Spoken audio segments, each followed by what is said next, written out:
দর্শক, ব্যাংক পরিস্থিতি নিয়ে বিস্তারিত আলোচনার জন্য আজ আমাদের সঙ্গে আছেন সোশ্যাল ইসলামী ব্যাংকের সাবেক ব্যবস্থাপনা পরিচালক মোহাম্মদ শফিকুর রহমান।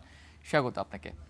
প্রথমে যে প্রসঙ্গে আসতে চাই, বর্তমানে বাংলাদেশের যে ব্যাংক খাত পরিস্থিতি, গ্রাহকদের আস্থার সংকট দেখা যাচ্ছে, খেলাপি ঋণ পরিস্থিতি খুবই বেগতিক এবং বিভিন্ন সংস্কার কার্যক্রম অন্তর্বর্তী সময়ে করার কথা ছিল, সেটা এখন পর্যন্ত খুব একটা আগানো যায়নি।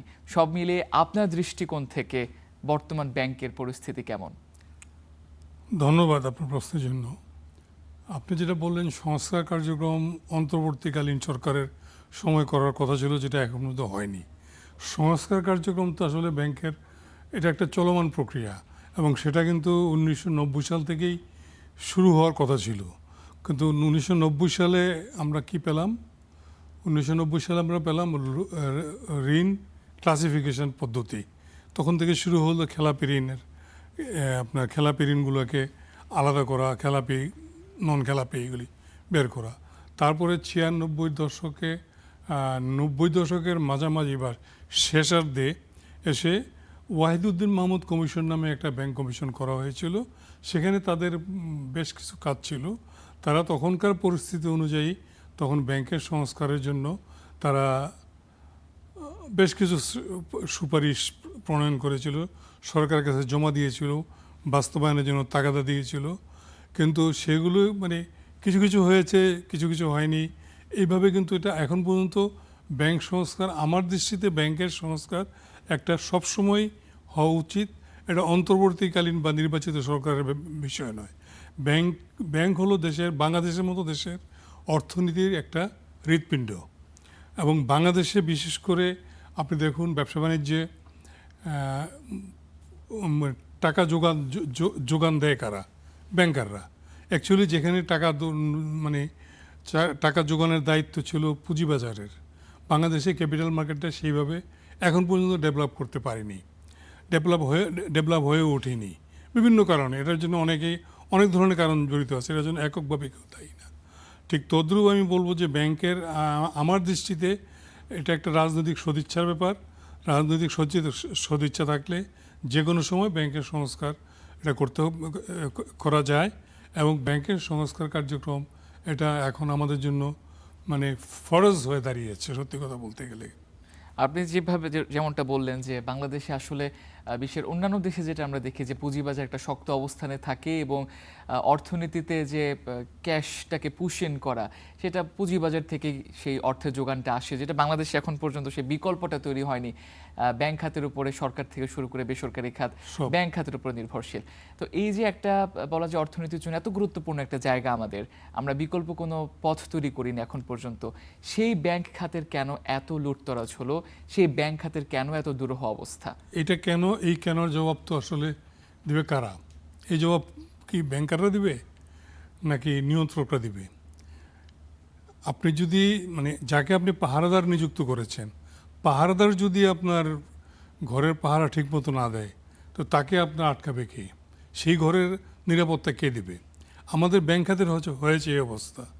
বিশেষ করে ব্যাংক খাতটা চরম দুর্যোগের মুখে পড়েছে, যেটা আমাদের সাবেক গভর্নর, যিনি মানে অন্তর্বর্তীকালীন সময় ছিলেন, ডক্টর আহসানিজ মনসুর সাহেব, উনি বলেছিলেন যে কথাটা, উনি একটা কথা বলেছিলেন যে বিশ্বে কোথাও এত বড় ব্যাংক ডাকাতি আর হয়নি, বাংলাদেশে যেটা হয়েছে। তখন আসলে আমার এগুলি দেখার দায়িত্ব। বাংলাদেশে তো ব্যাংকগুলো নিয়ন্ত্রণ করে কারা? বাংলাদেশে ব্যাংক নিয়ন্ত্রণ কিন্তু দুই জায়গার থেকে হচ্ছে।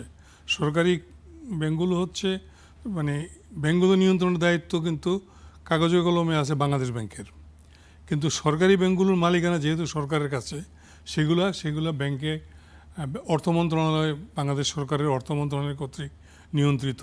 এবং অর্থ মন্ত্রণালয় কিন্তু ব্যাংক নিয়ন্ত্রণের জন্য অর্থ মন্ত্রণালয়ে আর্থিক প্রতিষ্ঠান বিভাগ নামে আলাদা একটা ডিভিশন সৃষ্টি করে সেখানে একজন সচিব নিয়োগ দিয়ে ওনারা নিয়ন্ত্রণ করতেছেন একভাবে। বাংলাদেশ ব্যাংক করতেছে নিয়ন্ত্রণ। এখন প্রায় বেসরকারি ব্যাংকগুলো অবশ্য সরকারি নিয়ন্ত্রণের বাইরে, কিন্তু সরকারি ব্যাংকগুলো তো আসলে শ্যাম রাখি না কুল রাখি এই অবস্থায় আছে। সুতরাং বাংলাদেশ ব্যাংক খাতের এই দুরবস্থার জন্য তো আসলে দ্বৈত নিয়ন্ত্রণ ব্যবস্থাটা আমি মনে করি কিছুটা হলো দায়ী।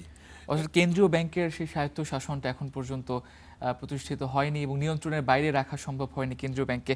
আরেকটা প্রসঙ্গে আসতে চাই, বাংলাদেশে ব্যাংক খাত থেকে বিপুল পরিমাণে খেলাপি ঋণ এবং এই খেলাপি ঋণ আদৌ আদায় করা সম্ভব হবে কিনা সেটারও একটা অনিশ্চয়তা লক্ষ্য করা যাচ্ছে, যেটা আমরা সম্প্রতি দেখতে পেলাম। আমাদের একটা প্রতিবেদনও আজকে হয়েছে প্রিমিয়ার ব্যাংক নিয়ে।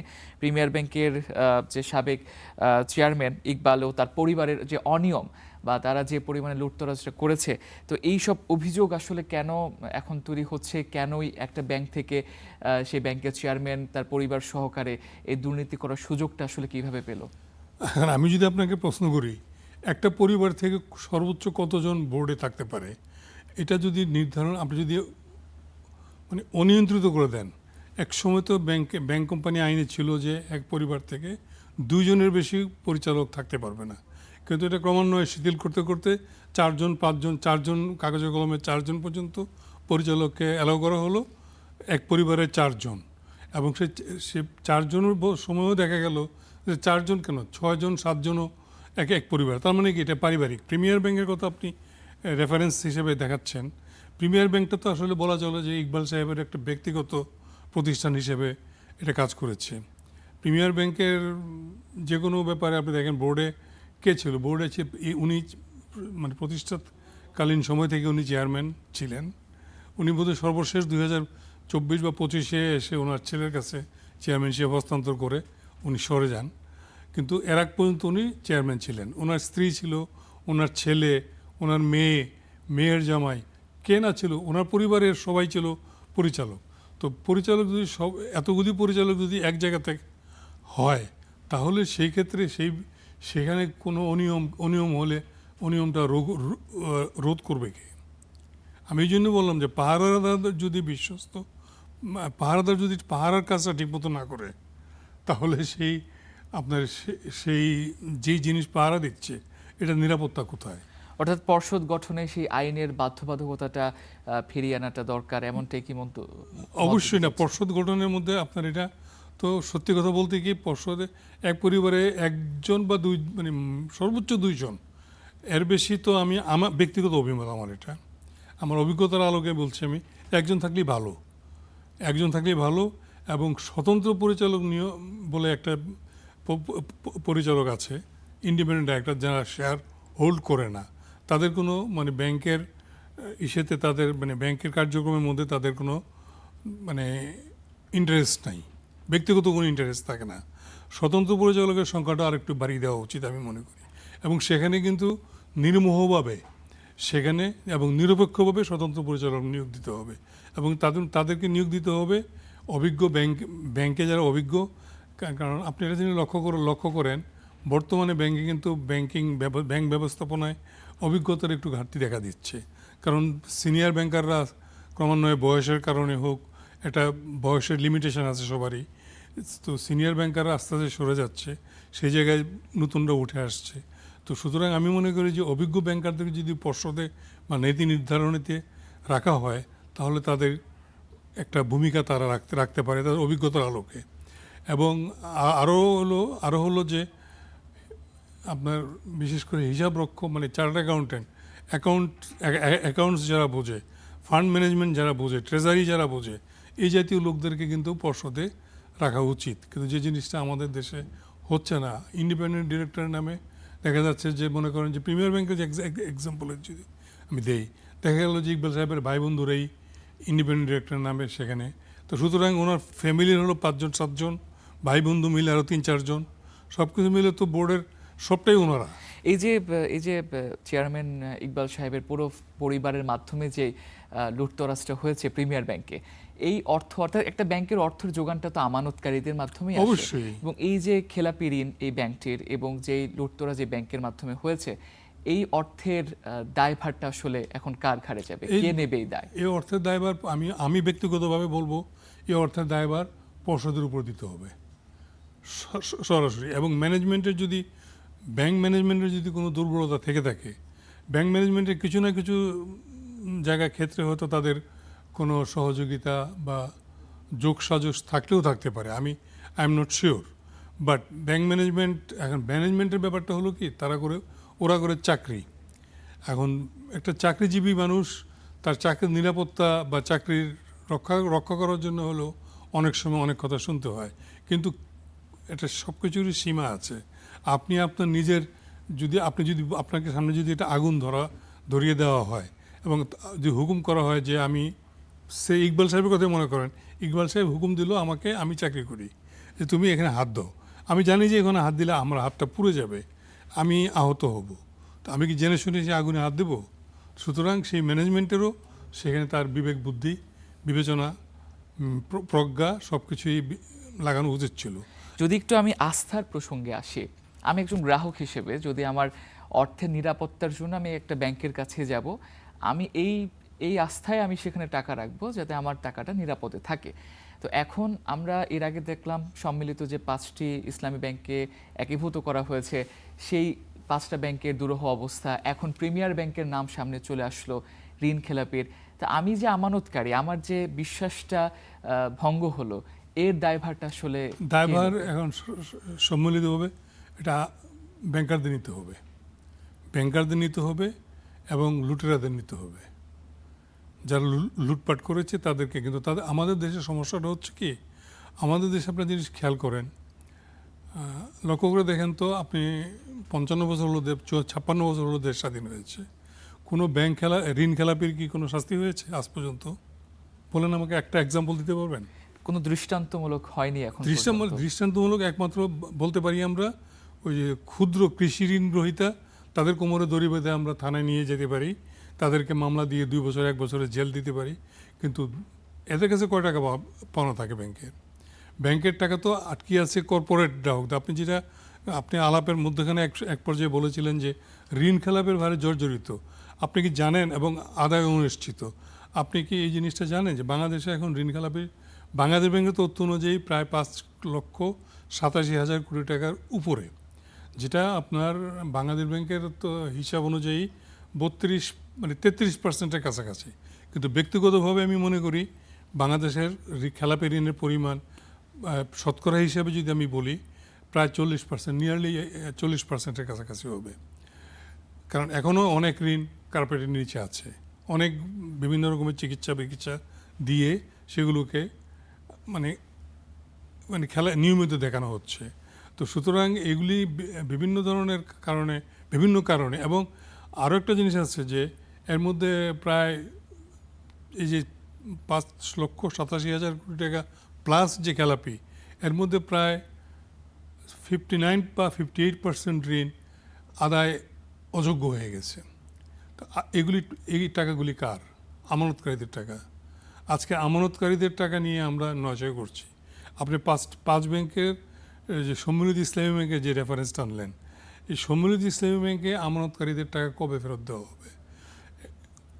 দেওয়া হবে? তাদের আপনি চিন্তা করেন, একটা লোকের অনেক রকমের সমস্যা থাকতে পারে, চিকিৎসা হতে পারে, ছেলে মেয়ের পরীক্ষা, তারপরে মেয়ের বিয়ে, ছেলের বিয়ে, বিভিন্ন প্রয়োজনে মানুষ টাকা জমায় কেন?